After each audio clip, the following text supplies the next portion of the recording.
It is a fact that persons who are in an abusive relationship are fearful for their lives. Some are eager to leave the relationships, but the repercussions can be devastating. Some are sent to the hospital, while some are sent to the morgue.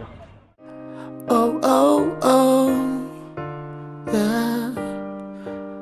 What tomorrow may bring, nobody don't know, nobody don't know. Why do women stay in abusive relationships? Some of the reasons why persons stay are tied to that, the nature of that relationship, meaning that you have formed a bond with this person, right? There is more to the relationship than the violence that may occur. And so leaving, yes, you want the violence to end, but you may not want the other aspects of the relationship to end. And so those bonds kind of might keep you there longer than other people may think is good for you, or even yourself. You may want to leave, but you have these ties. You know, this person is a good provider, is a good mate, is a good father or mother to your child or your children, and you don't really want that to end, right? So that is one aspect of it from an individual level. Another aspect that we have to be concerned about is when persons leave, where are they going, right? And that's one of the things that the society has a responsibility for providing, whether safe spaces or safe avenues for persons to get out. So for some people, they feel that they have no choice. And I've heard women say that they're like, I don't have an option, right? I have to stay in this because I can't see a way out, especially if children are involved, because you may not want to leave your children with the partner. Even if the person is not abusive to the children, you still may not want to leave them. So then it's not only thinking about where am I going to go, but where am I going to go with my children. And I'm going out and coming in. Never leave by Jaja.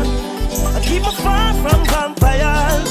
And I'm going out and coming in. Keep me by your right hand. And keep me far from Satan. I'm here at Crystal Towers on Old Hope Road, where in December 2016, 31-year-old Karen Wilson was killed by her ex-lover. Was it an act of jealousy? How could you be so heartless? How could you be so heartless? How could you be so cold? When it breathes you. Dr. Gillian Mason, a psychologist, a lecturer and member of Women Inc., sought to clarify. The intimate partner violence really occurs because one partner is trying to control. It's a whole issue of power and domination. And so if you feel that you're losing control of this person because this person is leaving you, then you feel particularly threatened. And so this is why there is heightened safety issues around leaving. So sometimes they feel, and that's another thing why why people feel they may not have options, because the person has threatened to kill them in the past if they try to leave them, which does happen quite often, unfortunately. And they fear that if I leave, he's going to kill me, right? And if I leave and I leave the children, he's going to kill the children to try and get me back here. There have been several cases. I don't know if you remember, there's one, I think it was St. Mary, where the man had killed, went back. The wife had left him for at least, I think it was 6 months, if not a year. And he ended up killing one of her parents and some other relative, right? And, you know, you would have thought, anybody would say, oh, well, you know, thank God this woman is finally free. So this is why it's a very complex issue, which is why it's so hard to tackle, because it's not just simply dealing with the matter here and now. It's a long-term process. And how is she going to remain safe, or he's going to remain safe? The question is often asked, what leads to domestic abuse? An article published by PsychCentral.com reveals that it is caused by 1. Low self-esteem, 2. Extreme jealousy, 3. Difficulties in regulating anger, 4. Other strong emotions, and 5. When they feel inferior to the other partner in education and socioeconomic background. Now, that leads to the point of the mental health of the abused and the abuser. Quite often, the abuser himself grew up in a household where abuse occurred, right? It's not a must, but it happens quite frequently. And he has not had the chance to even process what that meant, right? So say he grew up in a household where his mother was being beaten.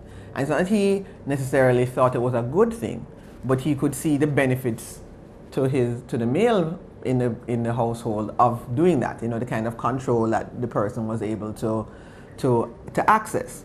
So therefore this looks like, hey, this is a good thing to do. This is a good way that I can control somebody who is in my life.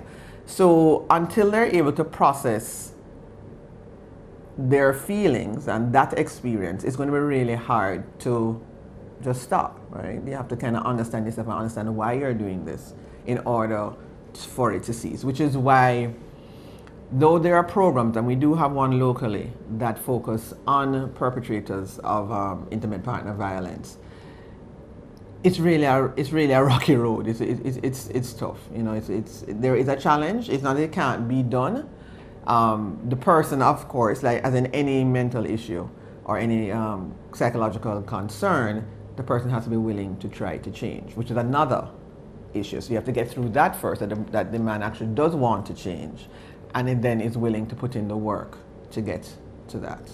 Right? In terms of the abuse, a person who's abused, a victim, yes, again, a whole host of things to do with trust, so quite often self-esteem, right? Because most times the violence starts with emotional abuse.